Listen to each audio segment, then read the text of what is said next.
Hello student, आपका आज का टॉपिक है मेन पार्ट्स ऑफ आयरन।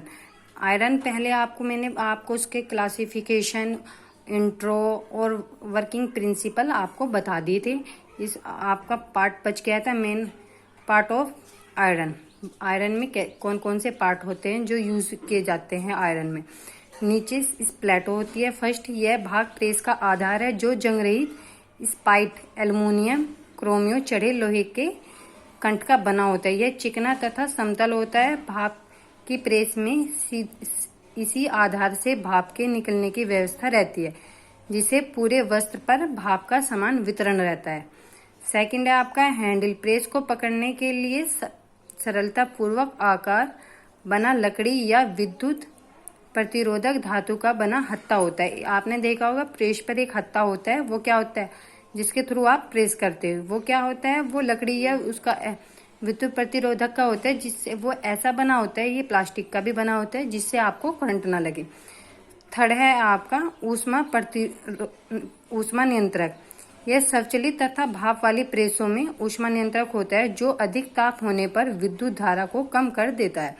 ऊष्मा नियंत्रक वो है आपका स्विच क्या होता है? ऑटोमेटिक और भाप वाली में होता है। उसमें क्या होता है, जब भी आपकी प्रेस हीट ज़्यादा होती है तो वो ऑटोमेटिक उसको ऑफ कर देता है, जिससे क्या होता है आपकी विद्युत धारा कम प्रवाह होती है और आपकी आयरन की हीट सामान्य हो जाती है। आपका फिर है फोर्थ है आपका ऊष्मा उत्पादक यंत्र। बिजली वाली प्रेस में विद्युत प्रतिरोधक फिलामेंट कहते हैं। यह तत्व दो अभ्रक या इस्पात की परत के नीचे में स्थित तार के रूप में होता है।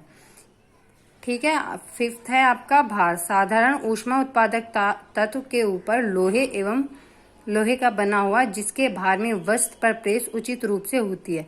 भार वो होता है जो आपकी प्रेस में वेट होता है। वेट जितना आपका होगा प्रेस में, उतनी अच्छी आपकी आयरन कपड़ों पर अच्छी होगी और सलवटें खुल जाएगी। इसलिए प्रेस में अब तो आपने जो देखी होगी प्लास्टिक टाइप की आती है आयरन, उसमें बहुत कम भार होता है।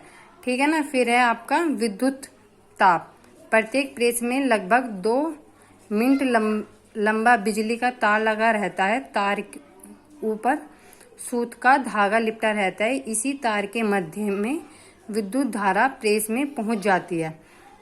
इसमें क्या हुआ आपने विद्युत ताप, ये क्या होता है प्रेस में एक तार के रूप में होता है। जो आपने देखा हो प्रेस पे एक कपड़ा लिपटा रहता है, तो वो क्या होता है, वो सूत होता है जिससे आपको करंट नहीं लगता।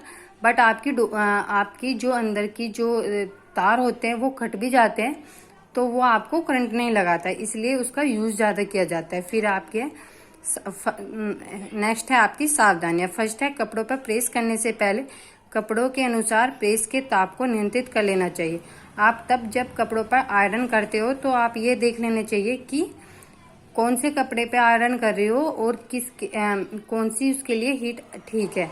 आपने देखा आयरन में कॉटन, सिल्क ये सब लिखे हुए होते हैं, उसके अकॉर्डिंग आपको प्रेस करनी चाहिए।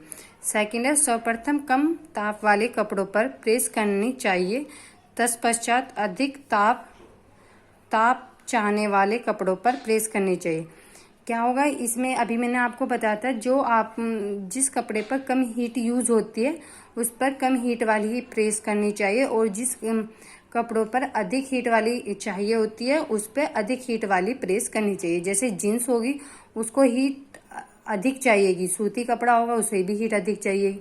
बट जैसे आपके सिल्क हो गया उसको बहुत कम हीट चाहती है।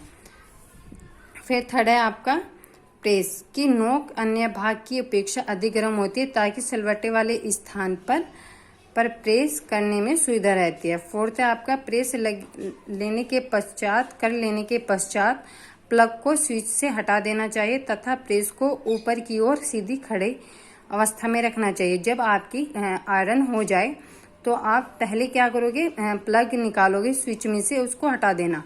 बट उसको प्रेस को मतलब सीधी खड़ी करना है ना। आपको उसके जैसे आप प्रेस करते हो ऐसे नहीं रखनी है, उसको सीधा खड़ा रखना है तब जब तक कि वो ठंडी ना हो जाए। फिफ्थ है आपका प्रेस पर लगे धब्बे हल्के गर्म पानी की अवस्था में हटा देने चाहिए। इन्हें छुटाने के लिए मोम को एक कपड़े में बांधकर रगड़ लेना चाहिए।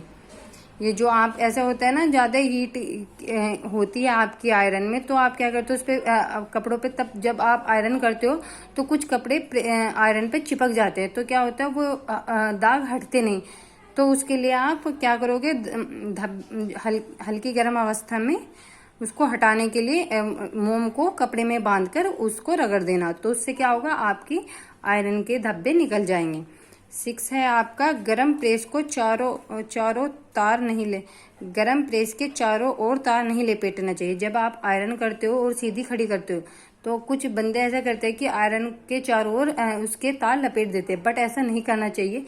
एक तो तार मुड़ने के बाद उसके कटने का भय भी रहता है, और सेकंड उसको सीधा ही रखना चाहिए। 7 है, प्रेस पर यदि जंग लग जाए तो मिट्टी के तेल से साफ करना चाहिए। जो आपकी लोहे की प्रेस होती है ना, अब तो प्लास्टिक टाइप में प्रेस आने लगी है, प्लास्टिक वाले बेस पे आने लगी है प्रेस, बट पहले जो टाइमिंग में थी, या अब भी कुछ लोगों के घर लोहे वाली आयरन होती है, तो क्या होता है उसके जो नीचे होता है वहाँ पे जंग लग जाता है, तो उस जंग को हटाने के लिए आप मिट्टी के तेल का यूज़ अच्छे से कर सकते हो।